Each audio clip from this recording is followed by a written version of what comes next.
कांद्यावरील 40% लावलेली निर्यात शुल्क हटवण्याच्या मागणीसाठी शेतकरी आक्रमक झालेत।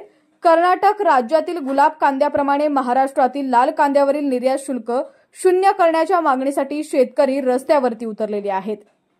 खासगी बाजार समित्या सुरू असलेले लिलाव बंद पाडून करतायत आंदोलन। गुजरात आणि कर्नाटकला वेगळा न्याय, मग महाराष्ट्रावर अन्याय का, असा सवाल शेतकऱ्यांनी उपस्थित केलाय। आज या ठिकाणी काल जो कर्नाटक सरकारचा निर्णय झाला, कर्नाटक सरकारमधील खासदारांनी, सत्ताधारी पक्षाच्या खासदारांनी केंद्र सरकारला या ठिकाणी निर्यात शुल्क शून्य करण्यास भाग पाडलं। त्याप्रमाणे या ठिकाणी लासलगावमध्ये आज आंदोलन करण्यात आलं, जेणेकरून या महाराष्ट्रातील खासदारांना जाग येईल आणि आपल्याच असलेल्या सरकारला खऱ्या अर्थानं ते केंद्र शासनाला जाग आणण्यासाठी आणि या एक्सपोर्ट ड्यूटी जी 40% लावलेली ती कमी करण्यास भाग पाडतील, यासाठी खऱ्या अर्थाने या दिल्लीतील सरकारला जाग आणण्यासाठी हे आंदोलन या ठिकाणी आज करण्यात आलं होतं, ज्यानं शेतकऱ्यांचं आणि व्यापाऱ्यांचं खऱ्या अर्थाने गेल्या 6 महिन्यापासून कंबरडं मोडलंय।